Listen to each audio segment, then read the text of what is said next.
Nuevamente aquí con ustedes, mis hermanos y amigos, bienvenidos a su canal Geopolítica Profética. Bueno, mis hermanos, no escampa el pastor Jonathan con sus ataques a las doctrinas bíblicas adventistas. Él dice que nosotros fuimos los que iniciamos estas diatribas, nosotros los adventistas. Sin embargo, si ustedes pueden ir al historial de sus vídeos en los canales que él tiene, podrá darse cuenta de que esto no es nuevo. Desde hace años el pastor Jonathan viene atacando la ley de Dios y el sábado. No necesariamente tendría que referirse directamente a la iglesia adventista o a algún ministro adventista, pero desde el momento en que alguna persona ataque la ley de Dios o el sábado, en ese momento estaría atacando las doctrinas bíblicas adventistas, y por ende entonces nosotros como ministros del Evangelio tendríamos que vernos en la necesidad de salir en defensa de la verdad y dar razón de nuestra fe. Y en esta reacción dedicó más de 2 horas, donde estuvo matizada por comentarios, por debates, por invitados. Y bueno, como siempre, nunca faltaron los ad hominem, las burlas, los sarcasmos, las risas y el circo que siempre este pastor Jonathan está acostumbrado a hacer, tal como lo hacen los apologistas católicos romanos y especialmente el sacerdote Luis Toro. Y entonces a veces él se pregunta que por qué mencionamos tanto a Luis Toro. Bueno, pero es que pareciera que Jonathan viene como de la misma escuela escolástica de Toro. Y ustedes pueden investigar, mis hermanos, las técnicas psicológicas, de neurolingüísticas, las falacias y todo lo que es la manipulación, no solamente de las personas que están en audiencia de estos personajes, sino también utilizan todas esas técnicas contra el contrario, que en un momento dado esté en un debate o que haya hecho alguna reacción contra ellos, y también lo usan para manipular las Sagradas Escrituras. Así que ya conocemos estas técnicas, y definitivamente que por eso es que se nos ha retado a que tengamos un debate con este pastor Jonathan. Sin embargo, podríamos comentar lo siguiente: ¿cómo pretende él que tengamos un debate cuando las técnicas que él utiliza en todas sus exposiciones, comentarios, inclusive cuando él va a defender supuestamente en forma seria, ¿verdad? Y en una forma respetuosa, entre comillas, va a responder en un debate a algún cuestionamiento o a una posición del contrario? Definitivamente que nos vamos a dar cuenta, para los que conocen estas técnicas escolásticas, que la respuesta que él va a dar y los comentarios que él va a hacer siempre van a ser de una forma negativa, de una manera tergiversada, sacándola de contexto, formando muñecos de paja y elaborando toda una narrativa para desvirtuar al contrario, incluyendo poniendo palabras en la boca del contrario, los cuales no ha dicho su oponente.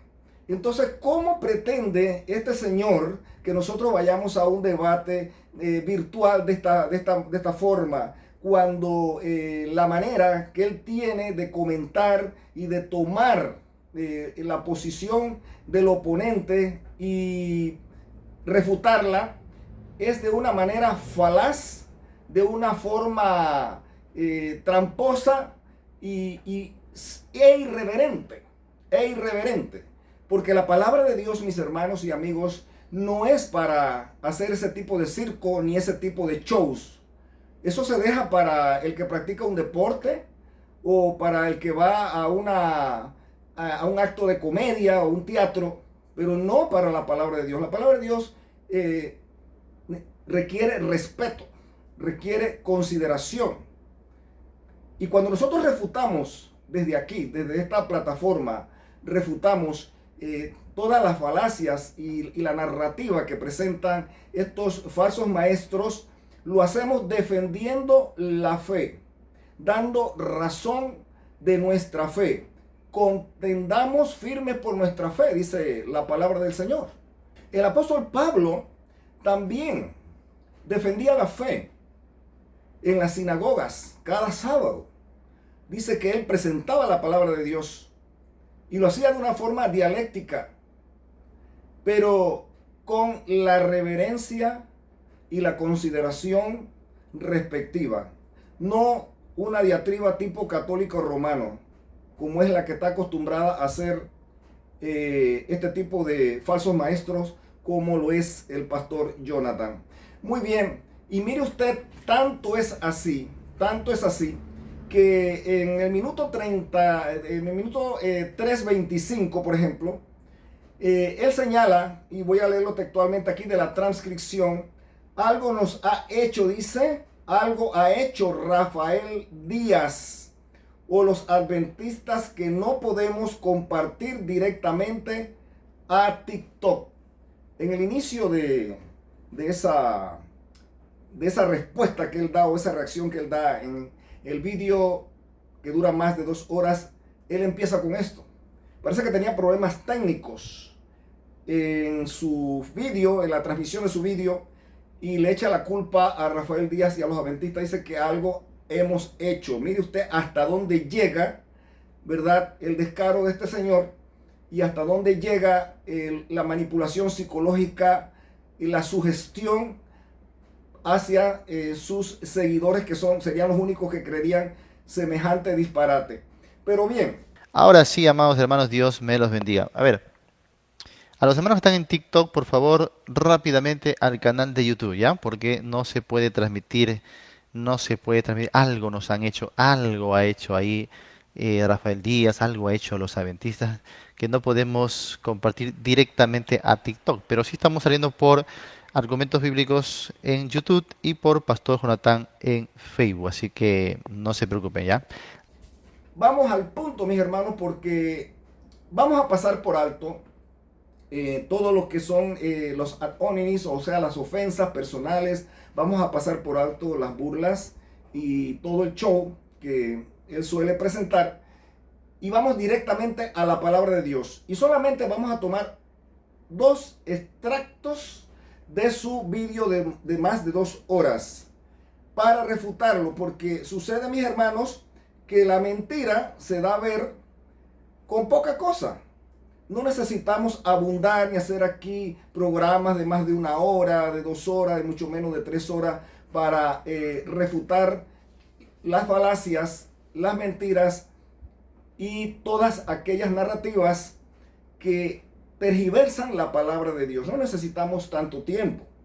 Entonces vamos a tomar solamente un extracto de lo que él ha manifestado y le vamos a refutar aquí directamente con la palabra de Dios. Veamos entonces esto. Él dice, por ejemplo, acá, vamos a leerlo aquí de la transcripción, o vamos a hacer un comentario de la transcripción en el minuto 18, donde él dice que nosotros declaramos que el sábado Dios lo festejó, o que fue una festividad o una celebración que Dios estableció. Y ya con esto él dice que esto como que se sale de lugar, en otras palabras, lo que está diciendo. Porque él está diciendo, ¿y no dicen ustedes que el sábado no es una festividad? Como si el hecho de que Dios celebró o estableció el sábado en un principio, allá antes del pecado, antes de cualquier transgresión, cuando Dios apenas inauguró esta creación, como si el hecho de que Dios celebrara o festejara ese día, el 7º día, en conmemoración de la creación, fuera algo ritual. Porque prácticamente ese es el trasfondo de lo que él quiere decir allí. Aunque no se atrevió a decirlo claramente, pero dice que hay que leer entre líneas. La pregunta es, ¿qué tiene que ver el hecho de que Dios haya reposado el 7º día, celebrándolo y festejándolo, con el hecho de que el sábado no sea un mandamiento para el ser humano o de que el sábado no fue hecho para la humanidad. ¿Qué tiene que ver una cosa con otra? Más bien todo lo contrario. Más bien todo lo contrario. Porque vamos a ver aquí, mis hermanos, de que Dios hizo el sábado no solamente para él deleitarse y festejarse en ese séptimo día, cuando crió los cielos y la tierra, cuando crió este mundo, sino que el Señor hizo el sábado para tanto él festejarlo como para que el hombre lo festejara, porque el sábado fue hecho para el hombre, para que el hombre se deleitara, para que el hombre recibiera un bien, un beneficio, una bendición. Cuando se recibe una bendición, en el corazón hay gozo, hay alegría, hay celebración espiritual. Cuando el Señor bendice, hay renovación, hay alegría, hay paz, hay gozo abundante. Y vamos a ver esto, mis hermanos, con la palabra de Dios. En primer lugar, podríamos preguntar, ¿qué tipo de reposo tuvo Dios ese primer séptimo día cuando Él crió los cielos y la tierra? ¿Qué tipo de reposo tuvo Dios? ¿Fue simplemente un cesar? ¿Fue simplemente un dejar de hacer de una manera ociosa, vamos a decirlo así? ¿O será que Dios reposó porque estaba muy agotado por el esfuerzo que hizo por la creación?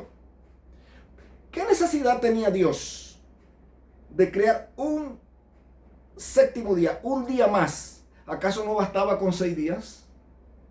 Pues hubiese bastado con 6 días, porque en 6 días Él terminó todo.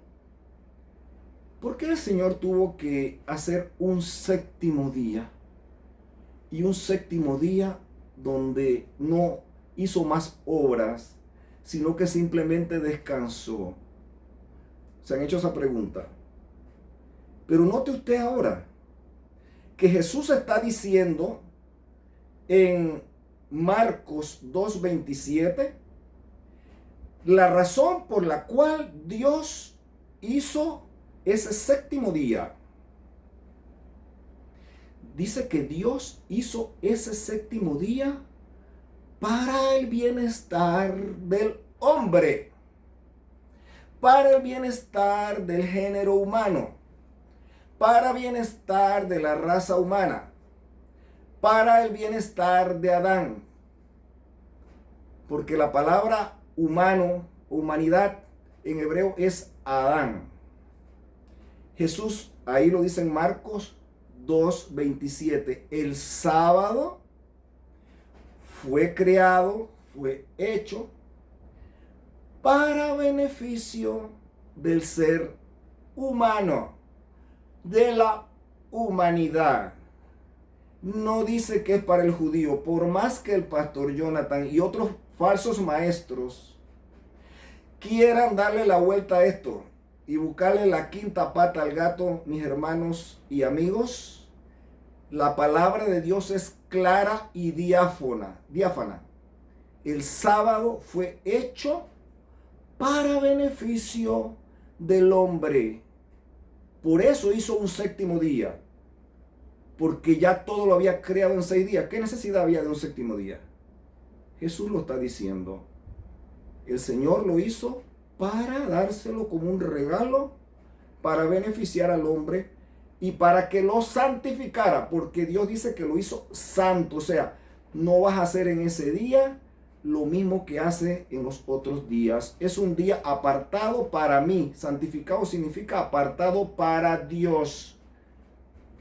Eso no tiene vuelta de hoja, mis hermanos y amigos. Y nosotros vamos a ver aquí, por ejemplo, en el libro de Éxodos, el capítulo 37, verso 17, la palabra de Dios nos indica el tipo de reposo o la calidad de reposo que el Señor estableció o que él, valga la redundancia, reposó. El tipo de reposo fue un cesar simplemente de una forma ociosa, de dejar de hacer simplemente. No. Dice que este sábado, este séptimo día fue hecho para una calidad de reposo muy especial. Primero para dárselo al hombre, pero no para que el hombre simplemente reposara de una manera ociosa, sino para que se alegrara en ese día y se alegrara reconociendo a Dios como su creador.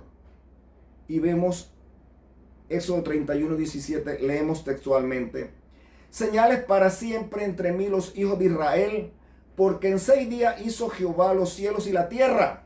Esa es la razón. ¿Por qué Dios dio esa señal a los hijos de Israel? Porque era su pueblo. Porque el resto de la humanidad no era su pueblo. El resto de la humanidad andaba perdida, no conocían a Dios, andaban tras sus dioses, sus ídolos, no respetaban los mandamientos de Dios porque no lo conocían. Y muchos se rebelaban a mano alzada en contra de él también. El único pueblo que Dios escogió por amor y por gracia fue al pueblo de Israel, los descendientes de Abraham. Por un pacto de promesa que hizo Dios con Abraham por amor, la fe que tuvo Abraham en Dios por la gracia de Cristo. Abraham y su descendencia fueron beneficiados entonces a través de la bendición de Dios de haber sido escogido como su especial tesoro, su descendencia. Y nosotros vemos acá, mis hermanos, que dice que es una señal. Claro que sí. Porque el pueblo de Dios tenía que distinguirse no solamente guardando el sábado, sino guardando todos los mandamientos. Tenía que abstenerse de idolatría. No tenía que ser igual a los demás pueblos. Tenía que abstenerse del asesinato. Tenía que abstenerse de la deshonra a sus padres. Tenía que abstenerse de la veneración de imágenes. Tenía que abstenerse de las codicias y de los adulterios. ¿Y de qué forma tenía que hacer esto? Por fe. Porque es por medio de la fe, entonces ellos tenían que demostrar con sus frutos los resultados de la obra de Dios en sus corazones. Como dice Habacuc, el justo por la fe vivirá. Y nosotros vemos cómo Abraham demostró a través de la fe obediencia a guardar los mandamientos de Dios.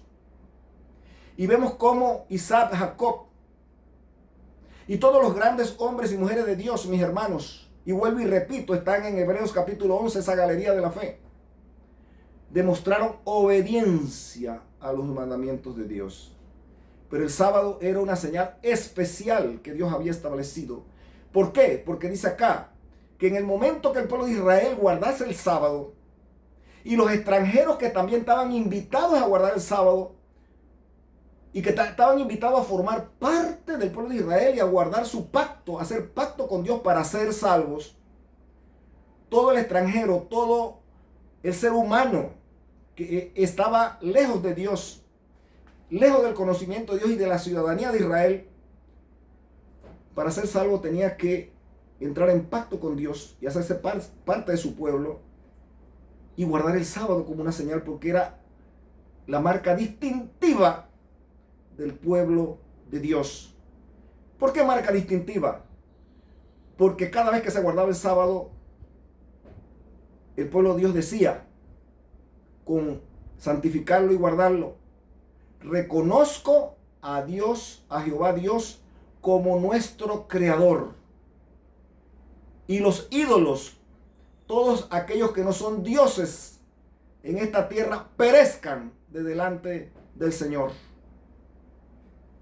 Así que todo guardador del sábado proclamaba con ese acto que reconocía a Dios como creador. Por eso dice, porque en 6 días hizo Jehová los cielos y la tierra. Por eso te manda a guardar el sábado. Y en el 7º día cesó y reposó. Pero aquí hay 2 palabras que se traducen en castellano como cesó y reposó, que en hebreo son las siguientes. El Shabbat cesó, reposó, que significa cesar.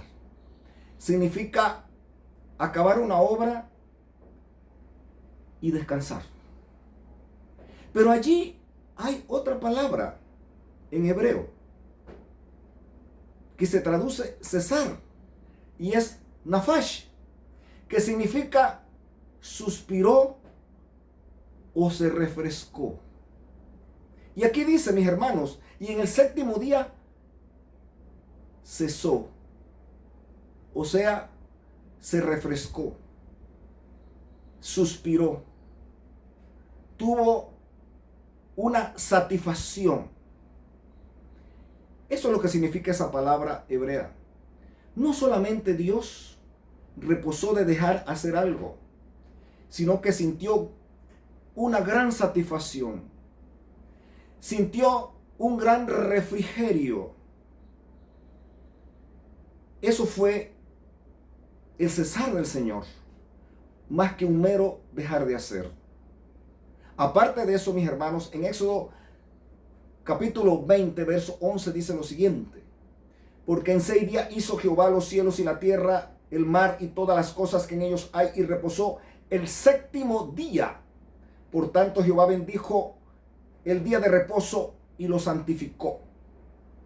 Aquí la palabra reposó también está en dos términos hebreos, mis hermanos. Shabbat, que significa cesó o dejó de hacer. Pero hay una palabra allí que también se traduce en castellano como reposó y viene del hebreo nuach. ¿Y qué significa nuach, mis hermanos? Significa un descanso, pero un descanso ligado a una celebración, a una festividad, a una alegría, a una satisfacción. Y eso lo podemos comprobar, mi hermano, en el caso, por ejemplo, de cuando la reina Esther, allá con su pueblo, se establece la fiesta de Purim,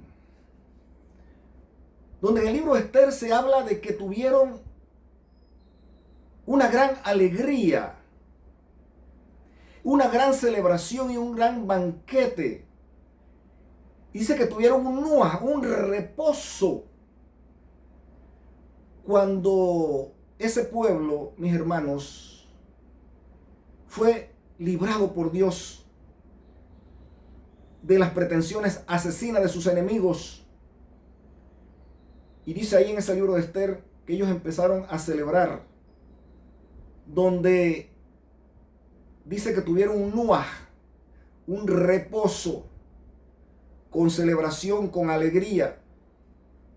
En el libro de Proverbios también se habla de esto, ligado al hecho de cuando los padres crían bien a sus hijos, dice que tendrán nuaj y alegría. Pero, mis hermanos, esto sería una consideración de un amplio estudio. Sin embargo, no es nuestro interés aquí, mis hermanos, hacer una larga, una abundante explicación, sino que quiero que se lleven el mensaje en estos momentos, en esta ocasión, de que cuando el Señor Dios del cielo reposó en el séptimo día, hizo el séptimo día por algo. Y que Jesús da la razón por qué fue. Dice que fue para beneficio del hombre. Dice que bendijo ese día. Entonces, cuando el hombre, el ser humano, la humanidad, recibe ese día, recibe también la bendición. Y la bendición es ocasión de alegría, de gozo, de festejo, de paz, de una exaltación, de gratitud hacia Dios, porque es nuestro Creador y le pertenecemos por creación y le pertenecemos también por redención. Entonces, El Señor dice que lo bendijo ese día y que Él se alegró, celebró ese día con gozo. El Señor contempló ese día, suspiró y tuvo un refrigerio en ese día, donde Él reposó y miró con satisfacción su obra creadora.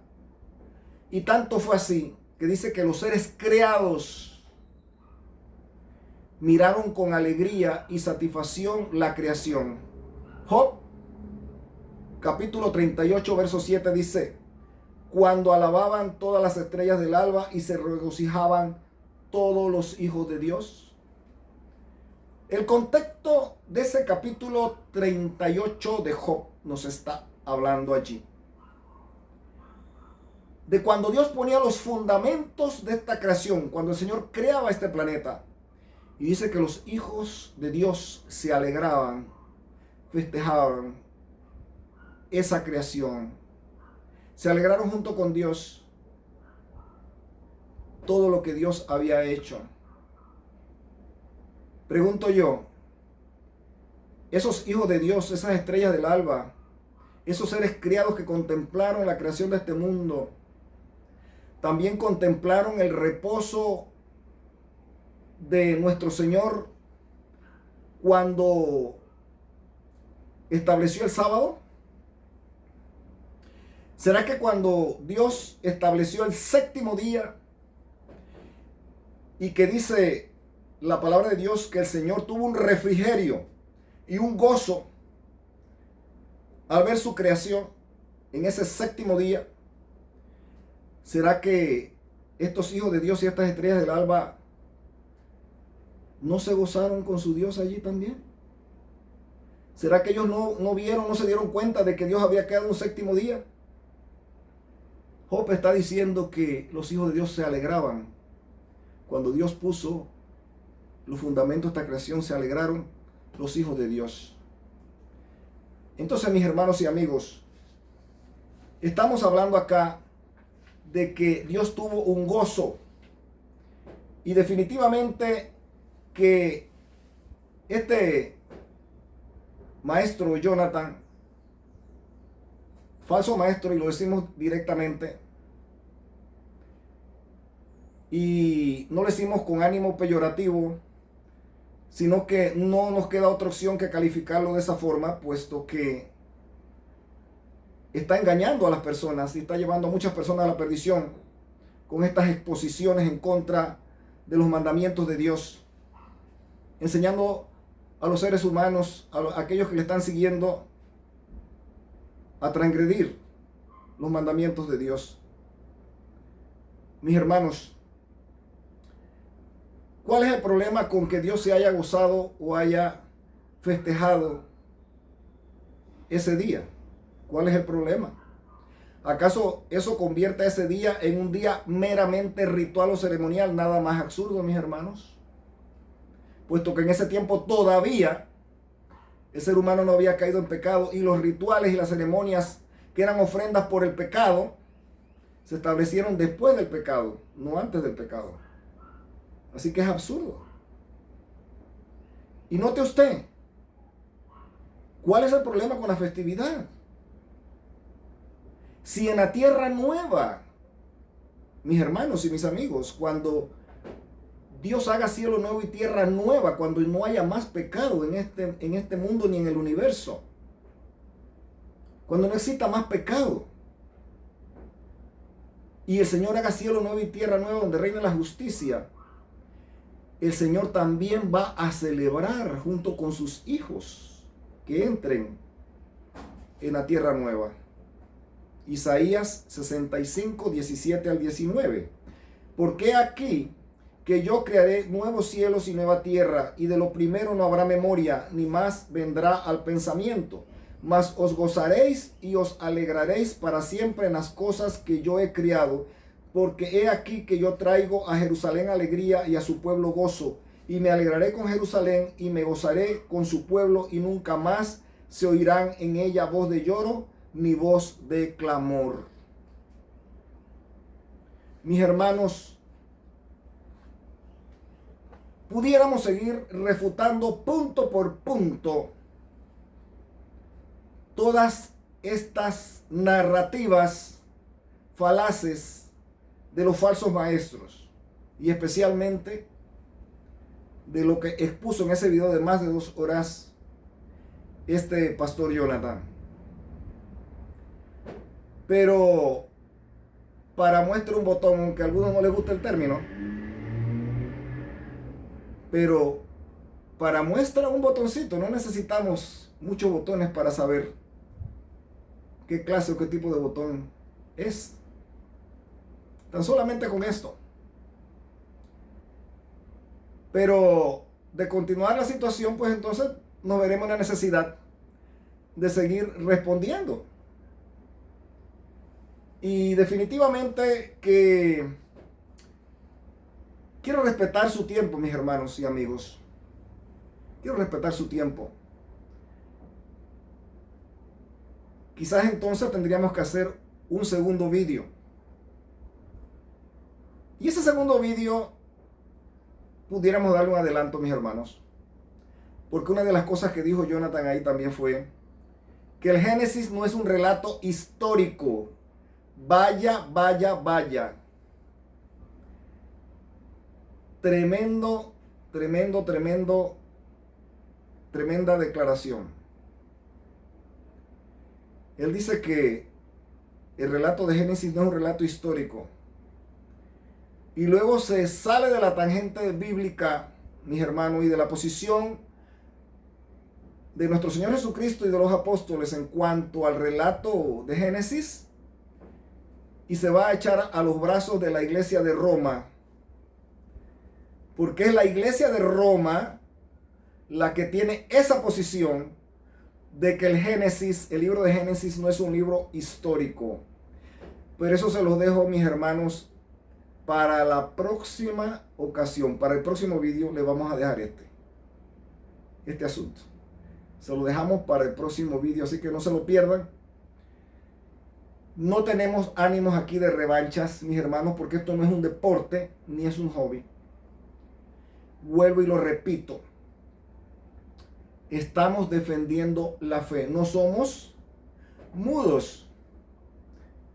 Si lo fuéramos, pecaríamos contra Dios si nos quedásemos callados. Tenemos que salir en defensa de nuestra fe.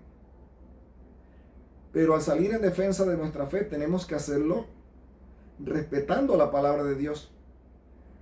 Porque pudiéramos responderle a Jonathan y a otros más que hay en las redes sociales que utilizan el método católico de apologética, o sea, de defensa de la fe, donde prevalece el show y el circo, pero pecaríamos contra Dios, porque la palabra de Dios, mis hermanos, no hay que tomarla en vano.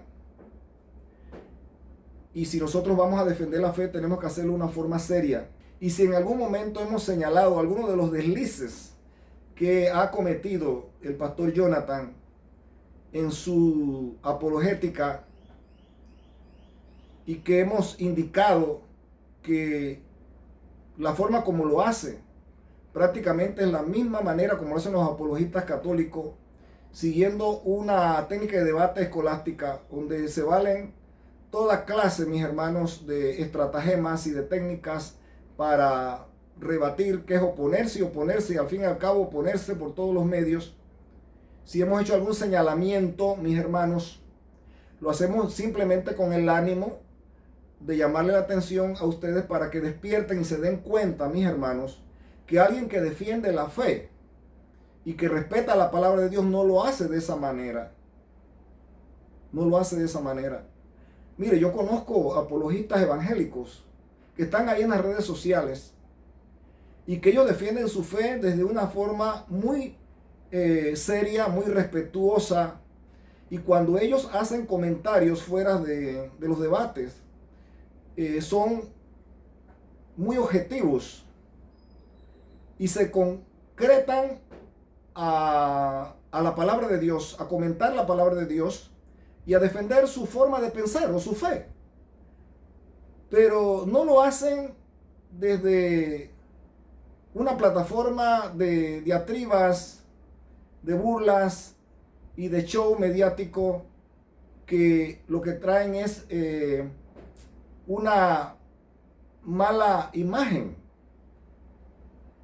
al mundo religioso, y por eso hay muchos agnósticos y también hay ateos que critican y que desprecian el cristianismo por ese tipo de actuaciones. Y no queremos caer en esa trampa, mis hermanos. No queremos caer en esa trampa del diablo. Así que, mis hermanos y amigos, que Dios me los guarde. Mi llamado es que investiguen. Vayan punto por punto, mis hermanos. Conviértanse en investigadores y no solamente, mis hermanos, acepten todo lo que venga de alguien simplemente porque sienten simpatía hacia esa persona o porque pertenecen a su misma corriente religiosa. Vayan e investiguen por ustedes mismos, porque esto es asunto de salvación. Es la vida de cada uno la que está en juego. Que el Señor te guarde y el Señor te bendiga. Amén.